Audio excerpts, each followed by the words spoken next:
Hello everyone. Today we are here with MissShadowLovely. Hello. And is there anything you would like to say before we get started? May the odds be ever in your favor. Okay, we will jump right into the questions then. Do you have any plans for your channel? My channel it constantly fluctuates, going back and forth. Sometimes I realize that like 90% of my fan base is only there for the SCPs. But the SCPs really aren't my passion, so like I constantly fluctuate having my channel go from being creepypastas and projects I really enjoy and I'm really involved in, and then SCPs, which, don't get me wrong, I love my SCP videos, I love being Angel, but sometimes it seems that I'm just an SCP channel, so I'm trying to work the two together. I'm trying to get more projects and then rather than just straight up narration videos. I'm also starting to get a hang of my new video camera as well as an animation program. I'm going to try and do some animations as well as some live action creepypastas and SCP videos, as well as I really have some high hopes. I've been dealing with a lot of health issues recently, so I've been waiting for those to die down and get those under control, but after that gets under control, I really have high hopes to start up some urban exploration videos as well.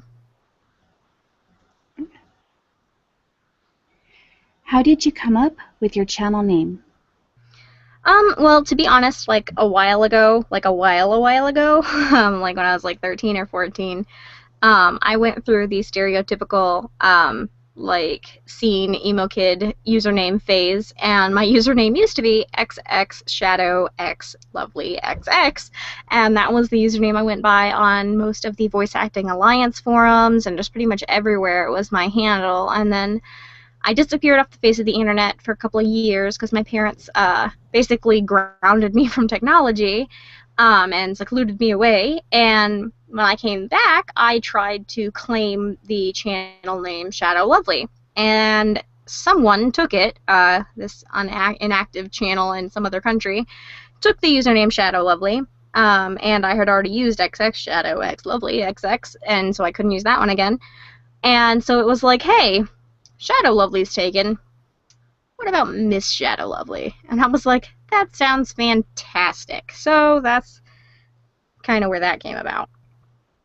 Okay. How did your persona come to be?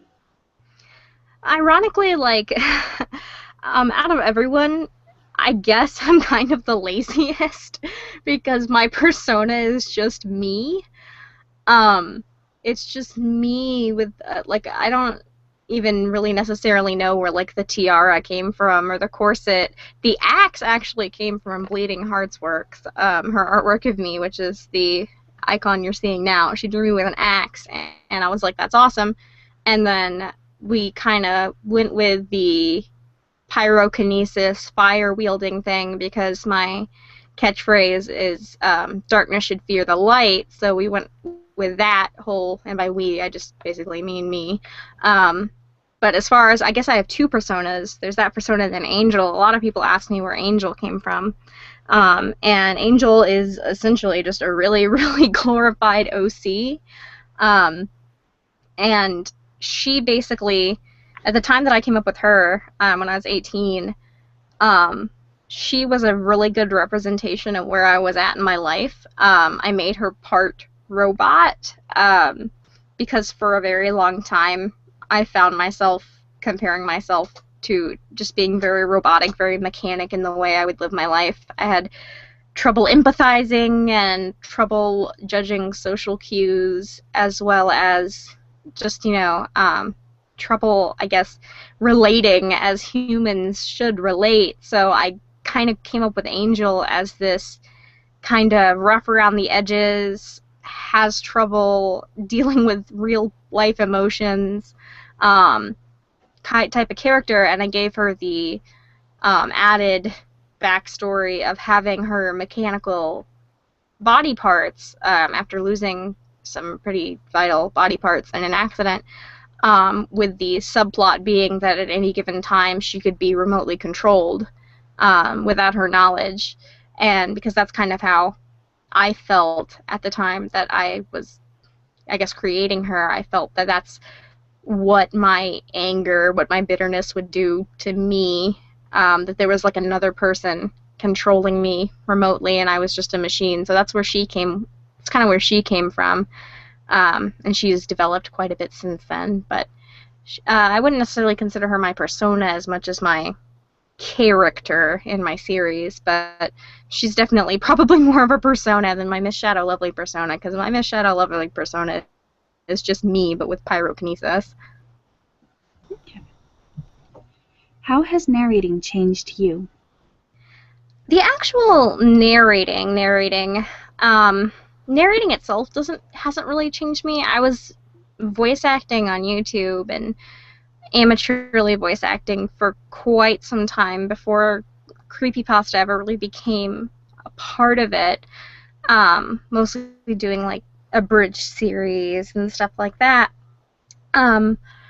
But it didn't really even become a thing until I actually met MCP. I met MCP like way back before I think he had even hit like 800 subscribers, like way back in the very beginning. And I met him because he narrated my story.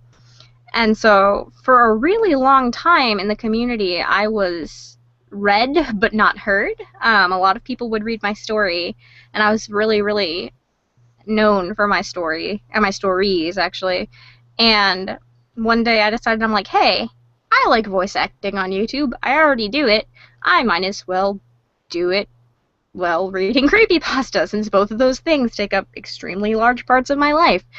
And it's kind of just evolved into what it is now. How it's changed me as a whole, it definitely has changed my life. Like, having 25,000 plus people who know who I am just because I talk a lot on the internet, like that in and of itself has changed a lot.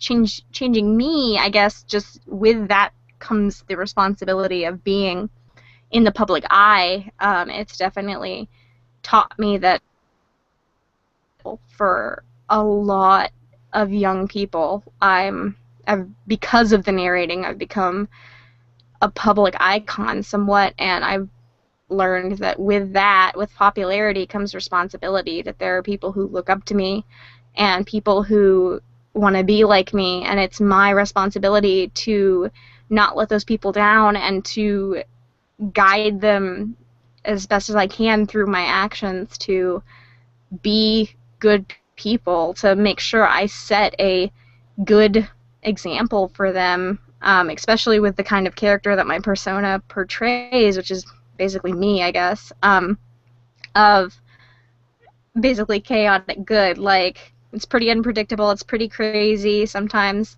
a little adrenaline pumping, but overall the right thing and being a good person is the most important part of who I am, and trying to be that light for other people is really important to me. Okay. How has narrating changed your life?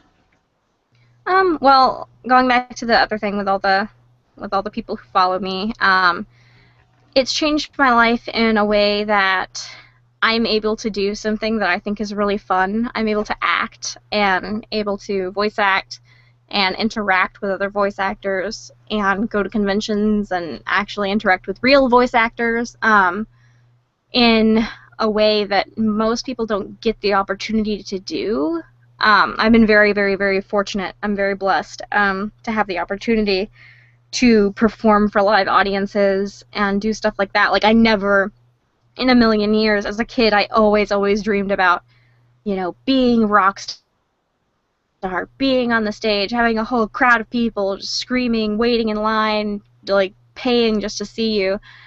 And I never in a million years thought that would actually happen. I kind of grew out of my childish, dream, and then it happened with narrating. To see a room just packed wall to wall with people who have been waiting hours to see me and Junior and MCP, to have kids run up to me and hug me or give me things they've made me or ask me for my autograph. Like, that is just absolutely mind-blowing to me. And to, like, hear, it's one of the craziest things to me. And it happens pretty much every convention we go to, and it is literally what keeps me going in narrating, because there are definitely times where it's like it's not worth it, but then I think about all the times that every convention there's always at least one where I have a fan come up to me and tell me, hey, you changed my life. Like, I was in such a dark place until I found you, and you are just such an inspiration, and because of you I'm still here. Like, that sounds crazy. Like, I read scary stories on the internet. Like, that generally doesn't merit saving someone's life, but people, like different people all the time at conventions, come up to me and tell me stories like that, and like I have to try not to cry while I'm there, because it's like, holy cow, like that's a big deal. Like, I never thought I would get to have that much impact on someone's life.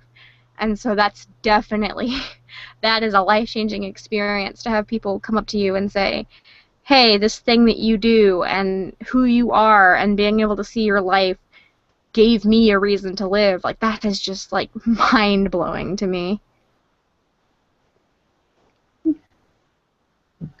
You've already touched on this a little bit, but would you like to expand more on why you started narrating?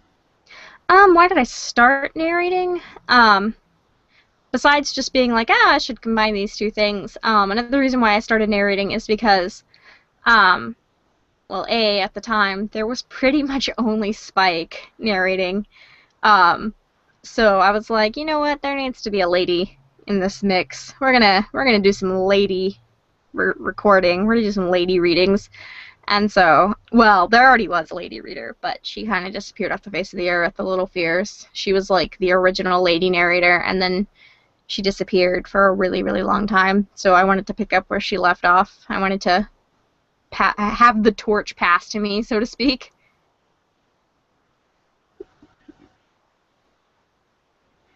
What creepypasta do you want to narrate, but are having trouble doing so? Ooh, that's a good question. Really, to be honest, there are lots of pastas that I would really like to narrate, but I have trouble with them because they take a lot of different voices. They take a lot of, like, other characters, like male characters, and I don't have the time to ask other people to do lines for me, besides, like, Junior, because he lives with me. So, and I don't want Junior to voice, like, all the males, so, and I have trouble, like, keeping all my stuff straight. Like, I have so many projects constantly in the works that I couldn't, stories with lots of lines and lots of different characters always, like, I've wanted to do a Candle Cove reboot for a while, and actually do some, like, animations and stuff, and do, like, some live action bits, but it's just, it's really hard. Which creepypasta has made an impact on your life? Good question. That has made an impact on my life. It's hard to say. As far as, like, I guess the closest thing to an impact that one had on my life was, it wasn't really like a story, but just in general, Slenderman, because when Slenderman first came to fruition, when it was a thing on the Something Awful forums, I was terrified of Slenderman, like, beyond what a normal person should be. Like, I couldn't go outside. I had a lot of trouble with Slenderman stuff. I had trouble dealing with that. I, of course, eventually grew out of it. But it impacted my life for at least 6 months to a year, because I just could not leave my house without being, even in broad daylight, I would always be, because, well, I guess part of it was because I lived in the woods. So, like, all those trees, it's like at any given point, he could just be behind one of them. Like that, I was freaked out for, like, a good long time with that one. Which creepypasta will you not narrate? I pretty much won't narrate, Well, my channel is fairly family friendly. I mean, of course it. Ow, sorry. It is creepypasta, so it is what it is. It's horror based. Same with the SCPs. Some probably aren't as family friendly, but I don't do pastas that have an SFW, not safe for work content. No sexual themes, no overly over the top swearing, because I do edit pretty much all of my scripts to fit not swearing, which is, I guess, kind of ironic because I do swear in real life, like probably a lot, like probably more than I should. But I don't swear on my channel, and I don't swear in like, even if other people ask me for lines, I rewrite my lines so I don't have to swear. Just because, like I said, say if a kid was listening to one of my stories and their parents walked in and they heard the story I was telling, I wouldn't want them to be uncomfortable. So anything that I feel that a parent wouldn't be comfortable finding out their child is listening to, I don't narrate. Okay. And we are on our last question. What is a fun fact about yourself?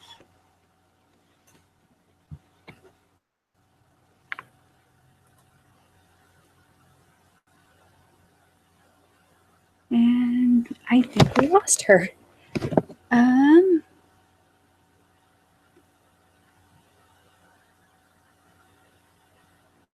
Okay. If you all will just bear with me for a few minutes, I will try to get a hold of MissShadowLovely again and get her back in here to finish this up.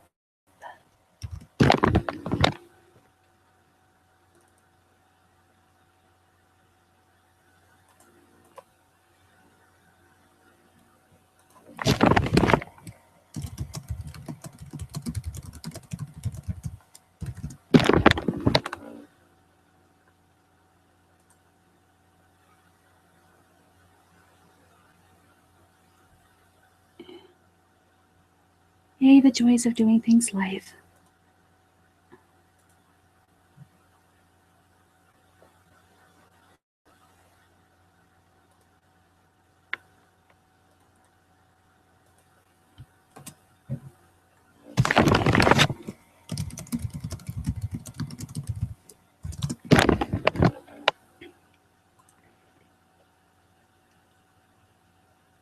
While we are waiting for her to be able to get back into the Hangout, I will go ahead and mention that all details for her will be in the description below, and to make sure to check out her channel if you haven't already.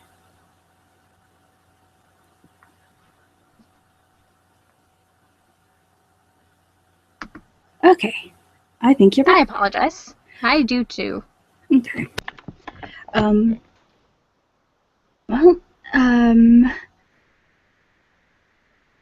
Question left for you, and that is, what is a fun fact about yourself?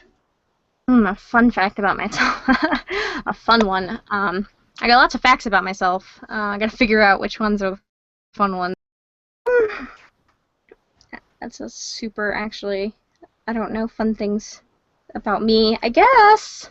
A fun fact about myself would be that I am a second-degree black belt and a multiple-time national gold medalist in Taekwondo, and I taught Taekwondo for like 4 to 6 years. Most people don't know that. That's pretty cool. Yeah, I got out of the habit of telling people because for some reason people's first reaction to that is literally always, I could take you in a fight. And it's like, no, thank you. No, thanks, you can keep it.